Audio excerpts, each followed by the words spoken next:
안녕하세요. 저는 30대 초반 여자랍니다. 많은 나이도 아닌데 의도하지 않게 결혼해 이혼까지 하게 되면서 화려한 돌싱으로 살려고 열심히 노력하고 있네요. 울적한 날에는 이곳에서 저와 비슷한 사연을 들으며 같이 울고 욕해주면서 듣는 재미가 있더라고요. 저의 이야기도 다른 분들 못지않게 기구하거든요. 이곳에 마지막으로 대나무 숲 마냥 다 털어놓고 새롭게 시작하고 싶어 사연 남겨봅니다. 인생의 초년부터 제 인생은 불행했어요. 초등학교 때 어머니를 여의고 중학교 땐 아버지가 병으로 돌아가셨죠. 친할머니와 단둘이 대학 때까지 살았어요.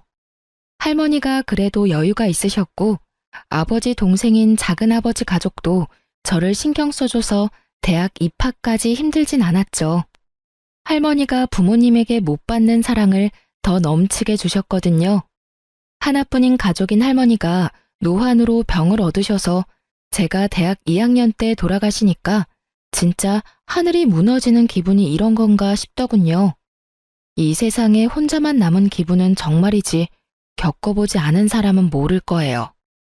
한동안 허한 마음 때문에 방황을 했는데요. 앞으로 혼자 어떻게 살아야 할지 막막하더라고요.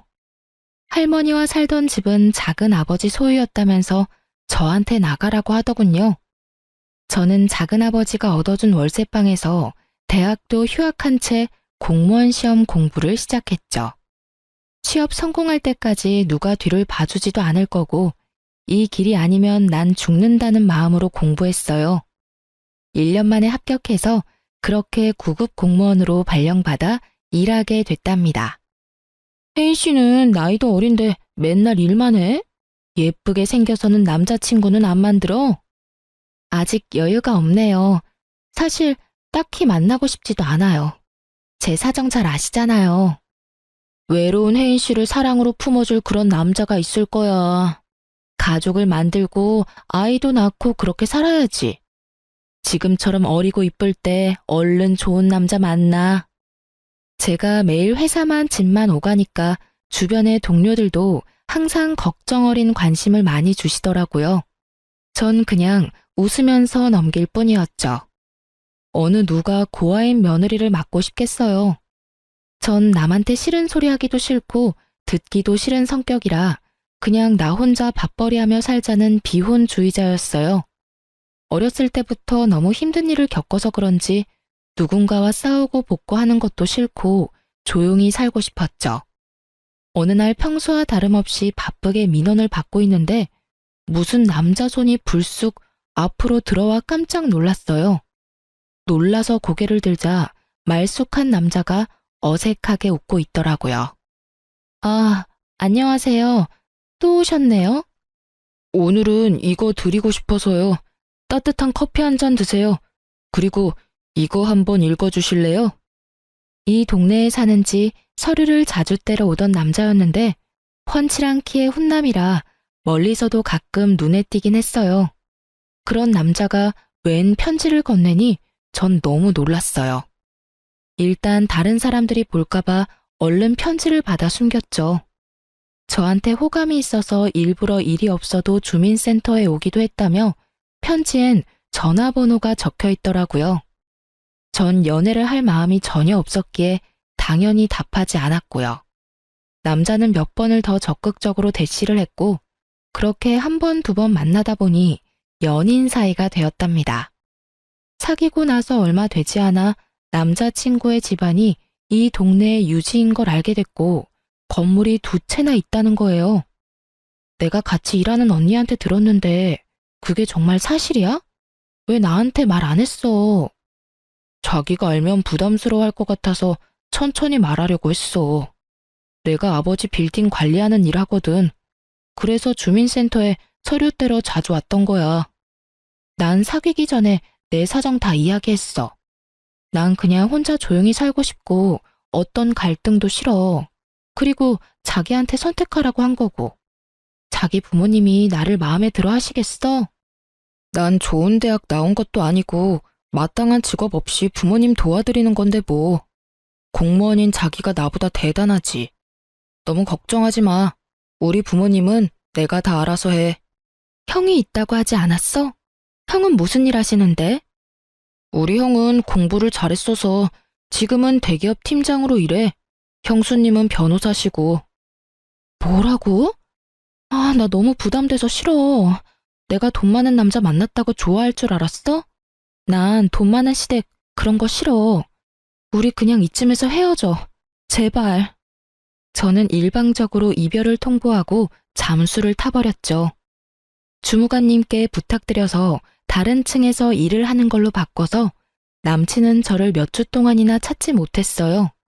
제가 일부러 집도 안 알려줬었거든요. 그런데 어느 날 남친의 부탁을 받은 동료가 저를 불러내는 바람에 딱 마주치게 됐어요. 남친 얼굴이 여지껏 잠도 못 잔 것처럼 아주 헬쑥하고 초췌하더라고요. 혜인아, 너 어떻게 이렇게 모질 수가 있어? 내 말은 들어주지도 않고 이렇게 사라져버리면 끝이야. 내가 우리 부모님한테 너에 대해서 다 말씀드렸어. 아버지가 너 만나보시고 싶대. 제발 나를 믿고 우리 같이 부딪혀보자. 내가 네 가족이 돼서 평생 행복하게 해줄게.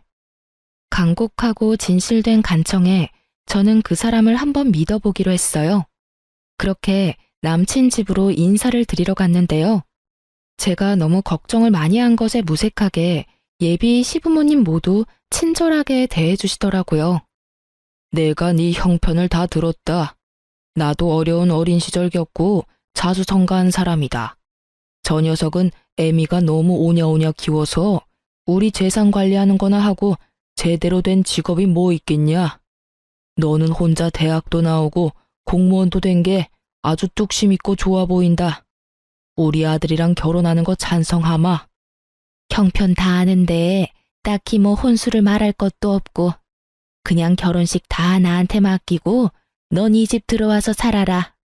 집이 이렇게 넓은데 굳이 집 얻을 필요 있니? 안 그래? 아무리 그래도 시집살이 하라는 건 내키지 않았어요.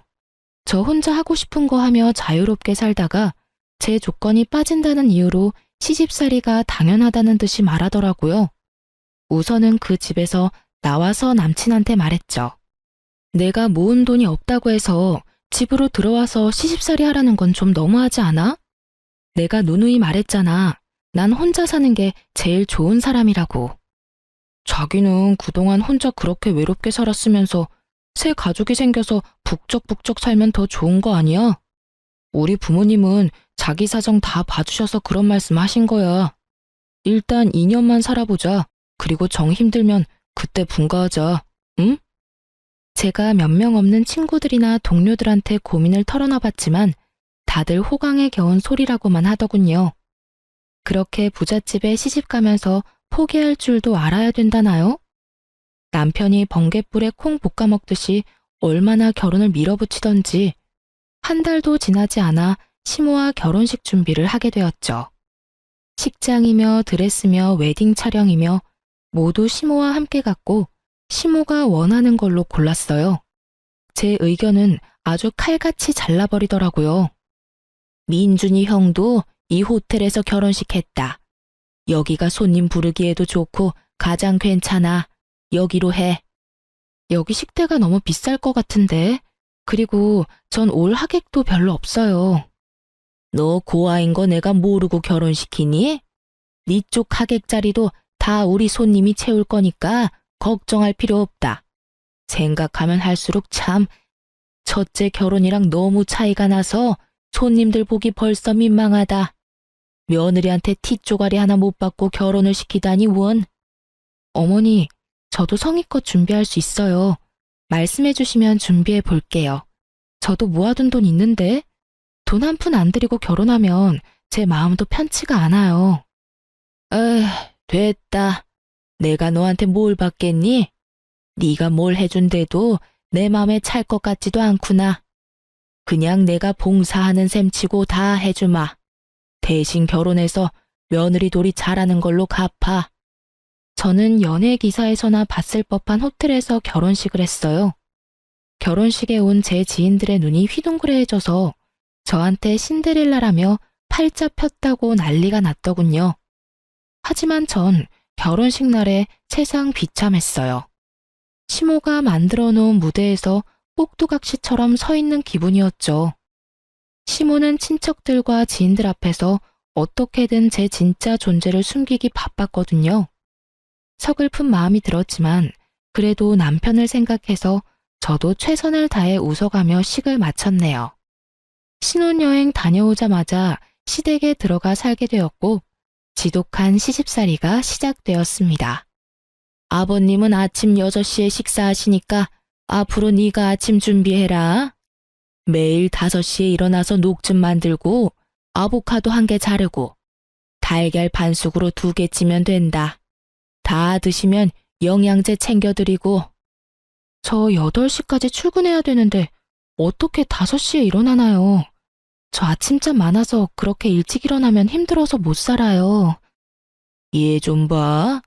공짜로 그 비싼 호텔에서 결혼까지 시켜줬더니 결혼하자마자 안면 싹 바꾸네? 며느리라면 당연히 해야 될 일이야. 도달지 말고 해라. 나도 그렇게 30년을 살았다. 웃긴 게 뭔지 아시나요? 나중에 알게 된 건데 도우미 아주머니가 오래 있었고 당연히 시부 아침도 시모는 전혀 차린 적이 없다네요. 제가 결혼하자마자 도우미 아주머니를 내보낸 거였어요. 어쨌든 어찌나 차갑게 말을 하는지 대꾸도 못하고 다음 날부터 5시에 일어나 그 짓을 했네요. 일주일 하니까 너무 힘들어서 죽겠더라고요. 늦게 일어난 날에는 시모가 얼마나 구박을 해대는지 화장실에서 혼자 눈물을 흘린 적도 있었어요. 저는 견디다 못해 남편에게 하소연을 했죠. 여보, 나 도저히 5시에 못 일어나. 당신이 어머님한테 좀 말해봐. 나 힘들어서 죽을 것 같아. 솔직히 아침에 일어나서 국하고 밥하는 것도 아니고 그까지 녹즙 좀 만드는 것 같고 왜 그래? 다른 재벌집은 더 빡세. 거기 며느리들은 더 힘들다고. 여기가 재벌집이야? 재벌집은 며느리들이 일을 안 하겠지. 난 가뜩이나 체력도 약한데 일하느라 너무 힘들어. 그럼 일을 관둬. 그까짓 거 한 달에 얼마나 번다고? 우리 부모님한테 잘 보이면 이 재산이 다 우리께 되는데 그까짓 거 뭐 대단하다고 그것도 못해? 그렇게 별거 아니면 당신이 좀 하면 되겠네. 왜 내가 해야 되는데? 그리고 난 절대 일 그만 안 둬. 내가 공무원 시험 합격하려고 얼마나 힘들게 공부했는데 한 달에 내 옷값도 안 되는 돈 벌면서 왜 그렇게 힘들게 살려고 그래? 며느리가 하는 거랑 아들이 하는 거랑 같아? 당연히 며느리가 해야 아버지도 좋아하시는 거지. 재산 물려받는 게 뭐 쉬운 건 줄 알아? 신혼 때까지만 해도 다정했던 남편은 제가 시부모에 대한 불평을 조금만 하면 아주 부르르 떨더라고요. 그것도 그럴 게 옆에서 보니까 시부한테 아주 잡혀 살더라고요. 시키는 거 다 하고 대드는 것도 없이 항상 예스맨이었죠. 혹시나 자기 형한테 뺏길세라 그 잘난 빌딩 물려받으려고 성질 죽여가며 시부 비위를 맞추고 사는 거였어요. 그러니 시부모는 저를 더 우습게 보고 아주 가정부 부리듯이 명령을 하는데 너무 화가 나고 스트레스가 쌓여갔죠. 이번 주말엔 커튼 좀 다 뜯어서 갈아라. 넌 없이 사느라 몰랐겠지만 커튼도 계절마다 가는 거야. 저 일하느라 너무 힘들어서 주말엔 쉬고 싶어요. 제가 커튼 업체 불러서 해결할게요. 저한테 시키진 말아주세요. 얘 말하는 싸가지 좀 봐. 그 업체 부르면 그건 누구 돈인데? 있는 집 시집 왔다고 아주 돈을 물 쓰듯이 쓰네. 그깟 푼돈 벌면서 지금 누구 앞에서 돈 번다고 유세야? 너 그 그지 같은 동사무소 당장 관둬. 집에 들어앉아서 살림이나 똑바로 해.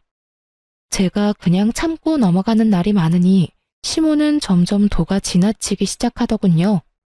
어느 날은 시모가 제가 일하는 주민센터에 와서는 제 앞을 알짱거리며 궁시렁대기까지 했죠. 별로 하는 일도 없어 보이는구만. 맨날 뭐가 힘들다고 거짓말을 해대? 도대체 얌전한 얼굴에 뭔 가면을 쓰고 있는지 알 수가 있어야지. 어머니, 지금 제가 일하는데 와서 뭐 하시는 거예요? 빨리 돌아가 주세요. 아니, 더우면 에어컨 쐬러 오고 추우면 히터 쐬러 올 수 있는 곳이 동사무소 아니야? 네가 뭔데 나한테 가라 말하니? 내가 뭐 너한테 볼 일이 있어서 왔다고 했니? 내 입으로 내가 말도 못해. 별것도 아닌 게 잘난 척은. 동료들 보기가 얼마나 민망하고 부끄러웠는지 몰라요. 가뜩이나 제가 결혼 잘했다고 질투했던 동료도 있었는데 이젠 시집살이 한다고 제 뒤에서 수군대더군요. 솔직히 혜인 씨가 엄청 이쁜 것도 아니고 잘난 것도 없는데 어떻게 결혼했나 했어. 역시 시집살이를 엄청나게 하나 봐. 하긴 그 부잣집에서 혜인 씨 조건이 마음에 들겠어. 그 시어머니 와서 하는 것 좀 봐. 집에선 얼마나 더 할까? 불쌍하다 불쌍해. 그러게 너무 차이가 나는 결혼한 데까지 뭐. 어쩌겠어. 다 감수해야지.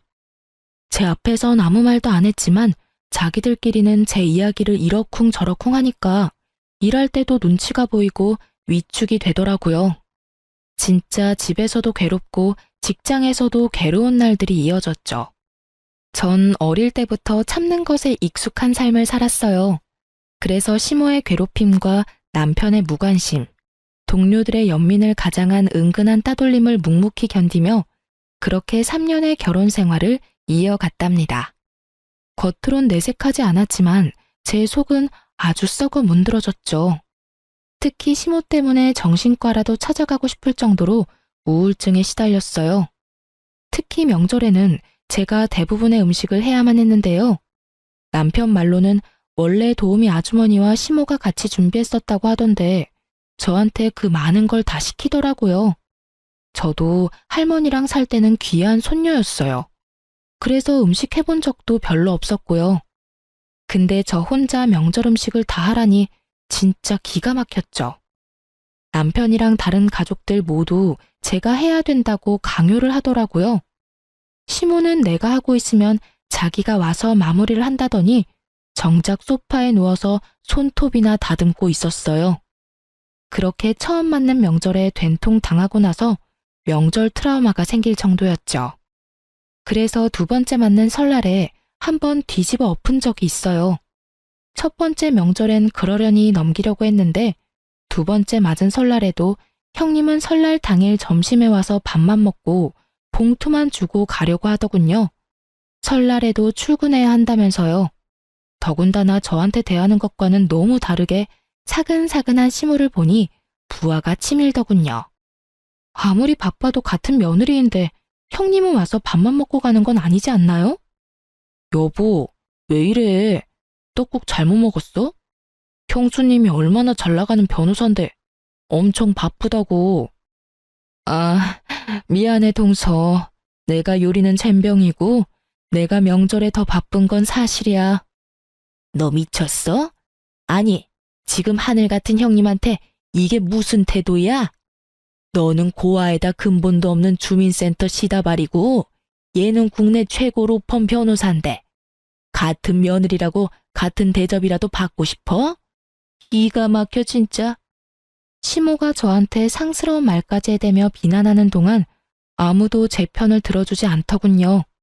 심지어 남편은 시모를 말리기는커녕 잘못했다고 빌라더라고요. 저는 서러운 마음을 참지 못하고 그렇게 집을 뛰쳐나갔어요. 그 후로 어떻게 됐을 것 같으세요? 너 나간 김에 아예 완전히 나가버려. 그냥 짐 싸서 나가라고. 감히 누구한테 음식을 하라 마라 못하겠다고 난리야. 그냥 이혼해. 이혼하라고 하면 누가 무섭나요? 그럴게요. 이혼하고 나가면 되잖아요. 당장 부모님한테 잘못했다고 해. 대들지 말고. 제가 잘 말할게요, 엄마. 시모가 자기를 무시했다면서 당장 이혼하라고 난리를 쳤고 저도 시모가 너무 끔찍해서 이대로 이혼하고 싶더라고요. 이혼하는 게 희망으로 느껴졌다면 믿어지시겠나요? 근데 시부가 딱 한마디로 상황을 종결시켜버렸죠. 내 눈에 흙이 들어갈 때까지 이혼은 없다. 남들 부끄럽게 무슨 이혼이야? 당신도 또 한 번 그런 소리 꺼내면 당신부터 이혼이야. 알았어?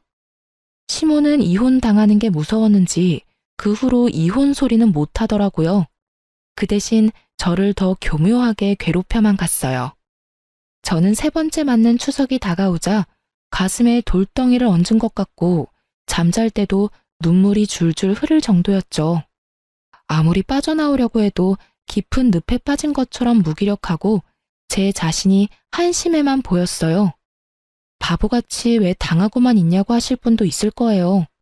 근데 제 편을 들어줄 가족 한 명 없는 처지에 저를 나쁜 며느리 이상한 애로 몰고 가는 시댁에서 살아보세요. 나중엔 진짜 제 자신이 이상한가 보다 이런 생각까지 하게 되더라고요. 그러던 중에 저에게 편지 한 통이 왔는데요. 영 내용을 알 수가 없어 변호사인 형님에게 좀 물어보기로 마음을 먹었어요. 그래서 변호사 사무실로 찾아가 봤죠. 형님은 그래도 친절하게 저를 맞아주더군요. 그동안 명절 때 아니면 만난 적도 없고 대화도 별로 해본 적이 없어서 저를 무시한다고 생각을 했었거든요. 형님에게 편지에 대해 조언을 들은 뒤에 나가기 전에 용기 내어 한마디 했죠. 형님, 바쁜 건 알겠는데 그래도 명절엔 와서 좀 도와주셔야 되지 않아요? 저 혼자 그 많은 음식 해야 되는데. 나도 참 난감하네.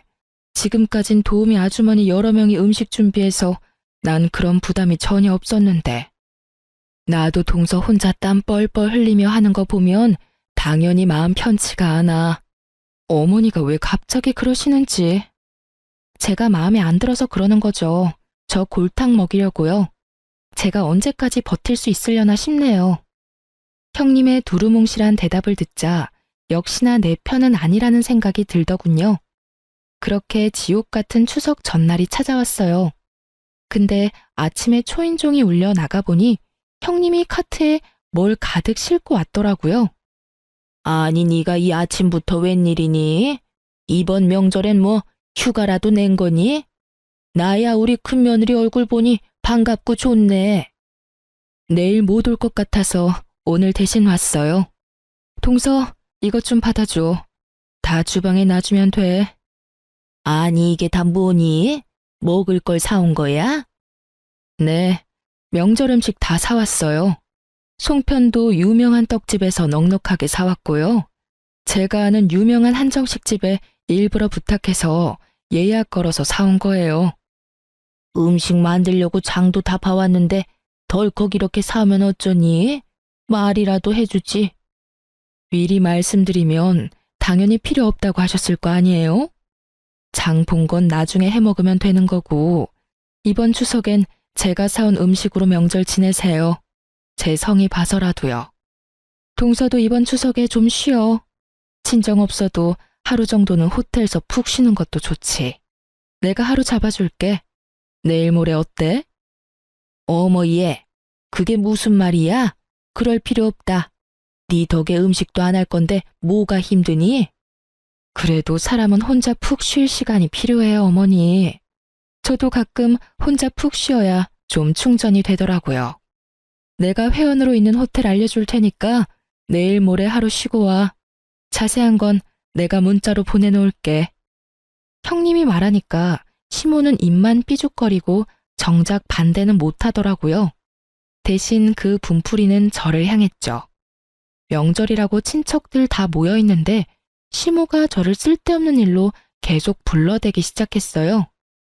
여기 수정과 좀 더 내와. 다 떨어진 거 안 보여? 야, 여기 더럽잖아. 얼른 걸레 가져와서 닦아.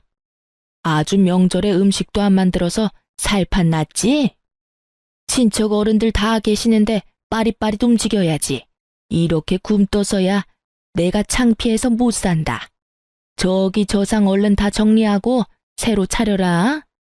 저는 더 이상 참을 수가 없었어요.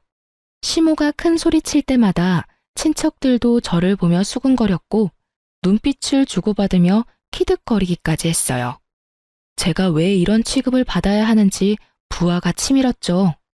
저를 무슨 시종 부리듯이 야야 거리는 시모 면상에 결국 못 참고 걸레를 집어 던졌죠. 야, 이게 미쳤나? 너 지금 나한테 걸레 던졌어? 너 정신 나갔어? 이제 사람 좀 그만 괴롭혀요. 당신 때문에 정신병 걸리기 직전이니까. 이 미친 할망구야, 적당히 좀 하라고. 야, 너 미쳤어? 어머니한테 무슨 말버릇이야. 당장 무릎 꿇고 싹싹 빌어. 당장. 싹싹 빌어야 될 건 너랑 네 엄마야. 사람 취급 안 하고 괴롭히는 게 즐겁니? 네가 중딩이야? 이 마마 파파보이 새끼야. 그깟 재산 받으려고 네 마누라가 어떤 취급받는지 뻔히 알면서 모른 척이나 하고 평생 지켜준다며, 울타리가 돼준다며, 이 비굴한 자식아. 역시 머리 검은 짐승은 함부로 거두지 말라고 했어. 어디서 굴러먹던 고아년 받아줬더니 남 부끄럽게 친척들 앞에서 이게 무슨 짓이야? 민준이 너 당장 네 마누라 무릎 꿇리지 못해? 남편이 시모 말을 듣자마자 제 어깨를 잡아 누르면서 억지로 무릎을 꿇리게 하는 거 있죠. 제가 남편을 확 밀어버리자 남편이 눈을 번뜩이더니 제 뺨을 때리는 게 아니겠어요? 뺨을 맞는 순간 제 눈에서 별이 반짝하더군요. 저도 질세라 남편 뺨을 갈겨버리고 머리통도 마구 때려버렸어요. 야, 나 더 이상은 너랑 못 살아. 부모한테 한 푼이라도 더 받으려고 빌빌대는 이 한심하고 찌질한 놈아. 야, 너 미쳤어? 이 거지 같은 게 지금 누굴 때려? 이쁘다 이쁘다 해주니까 간이 배 밖으로 나왔냐? 그래서 내가 집안 보고 결혼해야 된다고 했지? 보고 배운 게 없으니 이렇게 상스럽게 굴지. 너 당장 얘랑 갈라서라. 애 없을 때 버려버리라고. 사람들 앞에서 며느리한테 야야거리는 게 더 저지르고 상스러운 거야, 이 아줌마야. 갈라서라고? 웃기고 있네. 내가 네 그지 같은 아들 버리는 거야. 알았어? 저는 그 길로 그 지옥 같은 집구석을 나왔어요. 사실 그 전에 제 명의로 아파트를 미리 구해놨었죠. 혼자만의 공간에 있으니 그제야 숨통이 트이고 진짜 살 것 같더군요. 저는 미리 상담했던 변호사와 바로 소송을 시작했어요. 소장을 받은 남편이 전화를 했더군요. 어쨌든 정리는 해야 했기에 카페에서 만났죠. 남편이 저를 보며 한심하다는 듯이 혀를 차는 게 기가 막혔어요. 지 부모 없으면 백수 주제에 뭐가 잘났다고 저러는지 말이죠. 이혼 소송은 아무나 하는 줄 알아? 그거 하면 돈이 얼마나 들어가고 시간이 들어가는데 네 쥐똥 같은 월급으로 감당할 수 있겠어? 너랑 네 엄마 엿먹일 돈은 충분히 있으니까 걱정 끄셔. 내가 그동안 살았던 정도 있고 하니까 합의금 명목으로 돈 좀 줄게. 소송 취하하고 그냥 합의 이혼이나 해. 대신 우리 집에서 있었던 일은 발설하지 않는다는 각서 하나 써.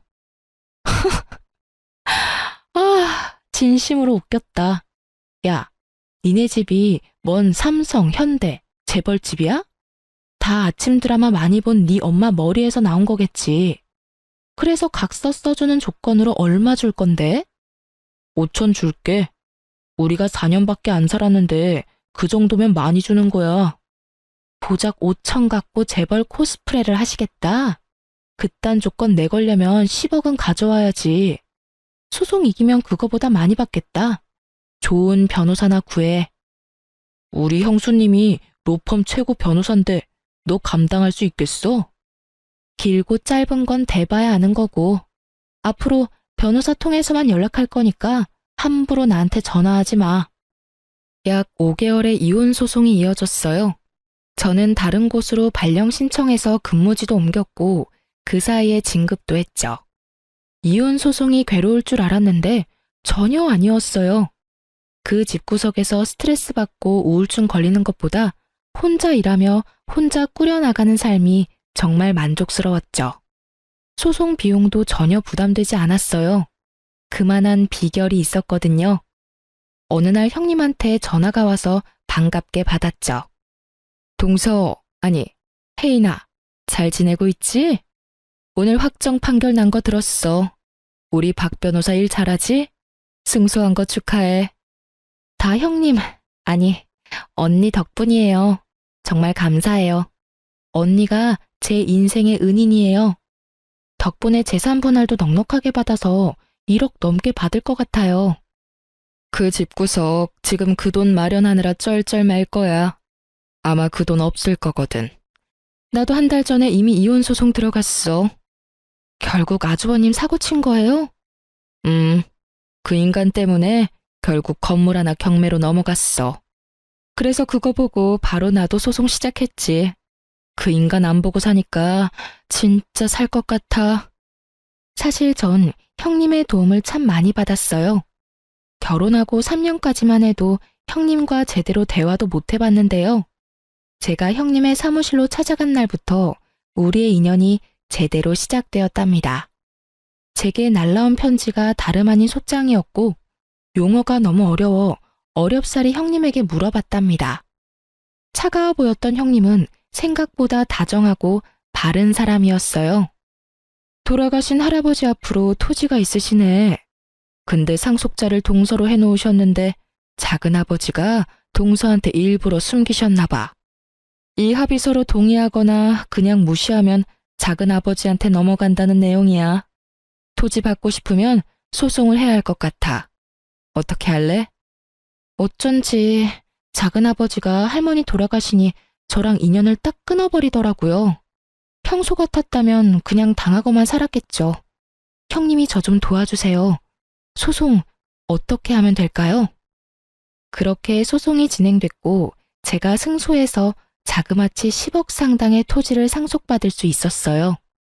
작은아버지가 저한테 찾아와 협박도 하고 회유도 하면서 소송을 막으려고 별짓을 다 하더군요. 시집도 모자라 제 가족하고도 싸워야 한다니 진짜 너무 힘든 시기였어요. 하지만 형님이 작은아버지를 직접 만나 다신 저한테 연락 못하도록 해결해줬고 제가 무너지지 않도록 많은 도움을 줬답니다. 재테크에 밝은 형님 덕분에 절반은 팔아서 제 명의의 아파트를 샀고 절반은 묻어두었죠. 처음으로 제 집을 마련한 날, 형님을 초대해서 둘이 와인 한잔하며 속 깊은 얘기를 나눴어요. 동서, 이젠 그만 당하고 살고 도련님이랑 이혼해. 이제 집도 있겠다, 돈도 있겠다, 연금 나오는 직장 있겠다. 그런 팔푼이랑 살면서 왜 어머니한테 당하고만 살아? 저도 진짜 지긋지긋해요.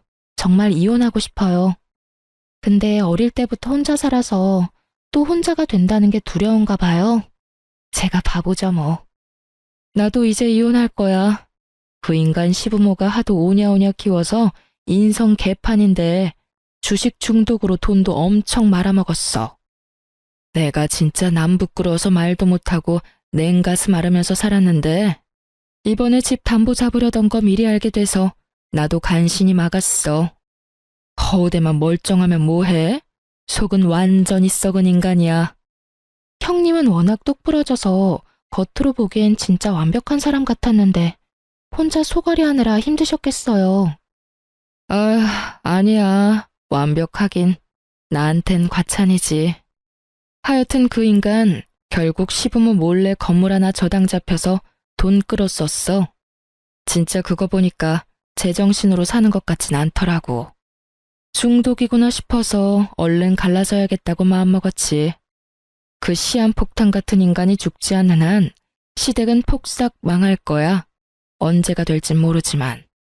아무튼 동서도 그만 구박받고 재산 분할 받을 수 있을 때 얼른 갈라서 내가 특별히 신경 써서 도와줄 테니까. 동서는 마음 단단히 먹고. 저는 그 후부터 형님의 도움으로 이혼 소송에 이길 수 있는 증거를 차곡차곡 모아두기 시작했어요. 시모가 폭언할 때마다 일기를 써서 남겨뒀고 동영상도 많이 찍어뒀죠. 그리고 명절 때 난리가 났을 땐 형님이 저 대신 몰래 동영상을 다 촬영해줬답니다. 형님과 친분이 있는 변호사와 그렇게 소송을 진행했고 당연히 제가 승소하게 된 거죠. 형님 역시 몇 달 후 당연히 승소했고 거액의 위자료와 재산 분할을 받아냈다고 하더라고요. 거기다 시부도 건설업을 무리하게 시작해보려다가 빚을 엄청 지고 있던 상태였는데 결국 갚지 못해서 갖고 있던 건물 2채를 다 처분해서 빚잔치를 했다고 하더군요. 말 그대로 진짜 쪽박을 찬 거죠. 아주 꽃이다고 생각하고 있었는데 세상에 시모한테 전화가 온 거 있죠? 네가 일하는 데 찾아가 보니까 다른 데서 일한다고 하더라. 오랜만에 얼굴 보고 싶었는데 얼마나 아쉬웠는지 몰라. 혼자 살면서 밥은 잘 먹고 다니니? 외롭고 힘들지는 않고? 뭐 잘못 먹었어요? 우리가 따뜻하게 안부 물을 사이에요. 다신 전화하지 말아요. 예. 끊지 말고 잠깐 얘기 좀 하자. 내가 요즘 네 생각이 얼마나 나던지 꿈에도 네가 나와서 울고 그러더라. 그래서 뭔 일이 있나 걱정이 돼서 전화한 거야. 우리 민준이도 맨날 네 얘기하면서 울면서 자는 것 같더라. 내가 얼마나 마음이 아프던지. 우리 민준이는 너 없이는 못 살 것 같더라. 그냥 다시 합치면 어떠니? 미쳤어요? 그 집구석 다 망한 거 세상이 다 아는데 돈 한 푼 없는 백수랑 내가 왜 재결합을 해요? 여전히 주제도 모르고 양심도 없네. 쓸데없는 소리 계속 짓거릴 거면 끊어요. 또 전화하면 가만히 안 있을 줄 알아요? 아가야, 제발 우리 민준이 한 번만 받아줘.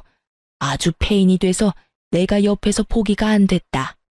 그래도 우리가 한 가족이었는데 어떻게 이렇게 매정하게 구니? 아이쿠, 내 팔자야. 이젠 너한테까지 내가 구걸을 하고 아주 못 산다. 아주 혼자 울면서 신세 한탄까지 하길래 그냥 끊어버렸고 심호 번호는 차단해버렸답니다. 어이없게도 며칠 후엔 전 남편 놈이 제 아파트 앞에서 저를 기다리고 있더군요. 여길 당신이 어떻게 알고 왔어? 내 뒤라도 캔 거야? 이번엔 콩밥 한번 먹어볼래? 여보, 내가 다 잘못했어. 내가 이렇게 빌게. 난 당신 없이는 못 살아. 내가 당신이 원하는 건 뭐든지 다 할게. 나 좀 다시 받아주면 안 될까? 네 엄마랑 너랑 짰어? 갑자기 쌍으로 왜 이 난리야?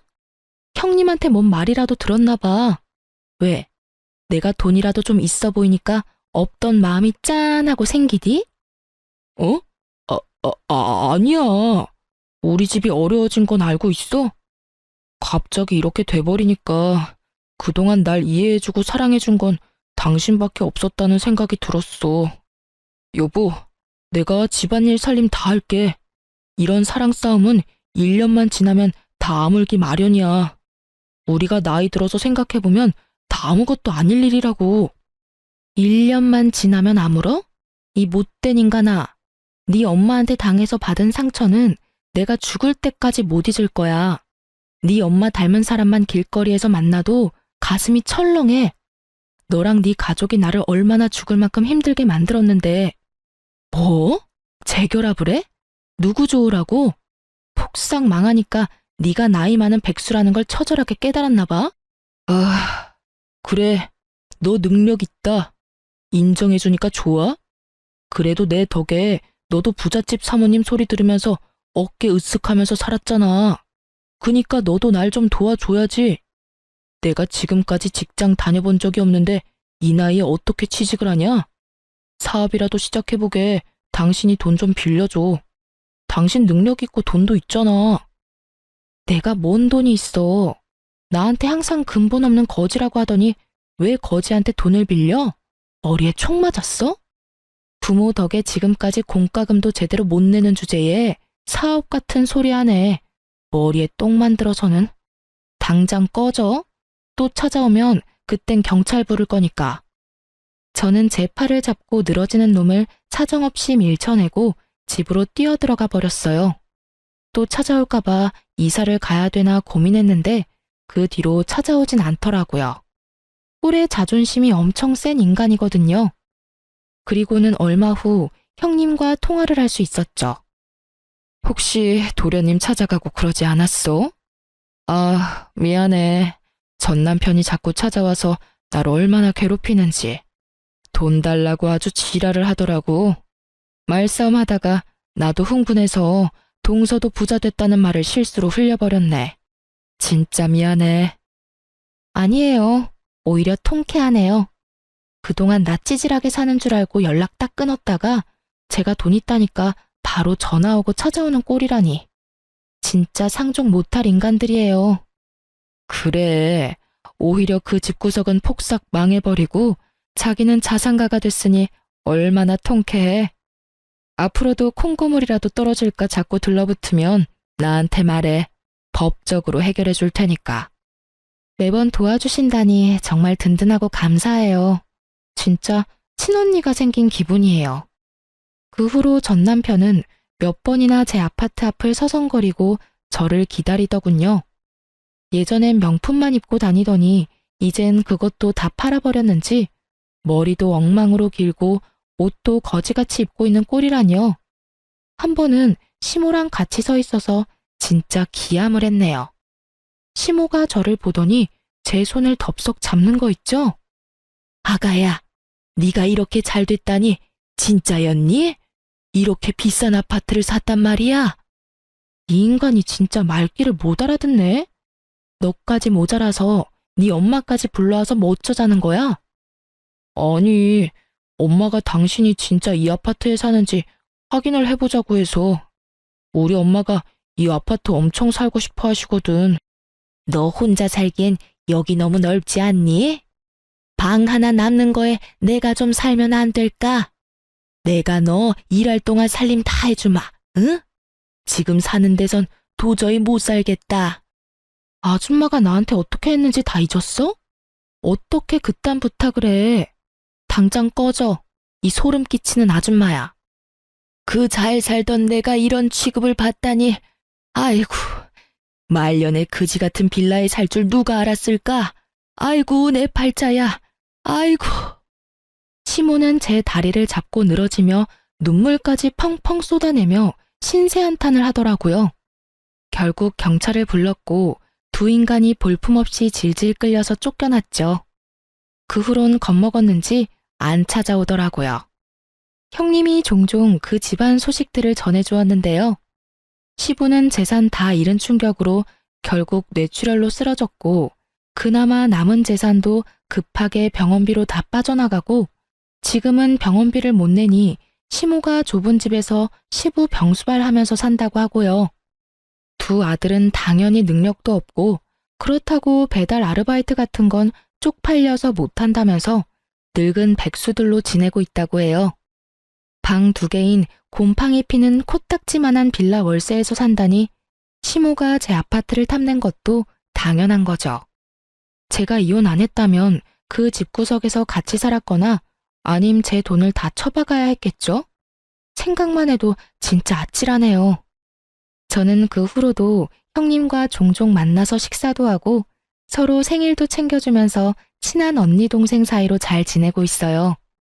형님도 거지가 된 전 남편이 계속 사무실로 찾아오고 협박도 했다가 잘못했다고 울다가 돈 빌려달라고 하다가 별쇼를 다 해서 진저리가 났다네요.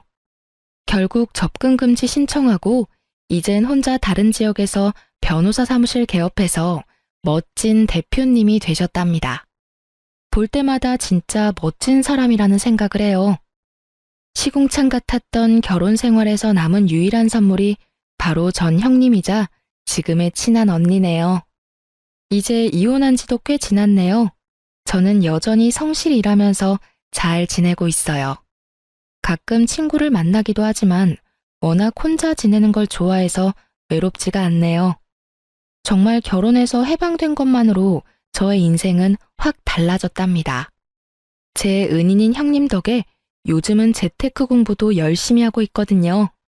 재산이 불어나는 걸 보니까 안 먹어도 배부르다는 게 이런 건가 싶어요. 어릴 때부터 내 인생은 왜 그럴까 박복하다고 불평만 해왔는데요. 이번 이혼으로 제 인생은 제가 만들어가기 나름이란 걸 확실하게 깨달았답니다. 제 사연을 듣고 계신 분들 중에서도 지금 힘드신 상황이라면 곧 좋은 일이 생길 테니까 조금만 힘내시길 바래요. 들어주셔서 감사하고 모두 행복하세요.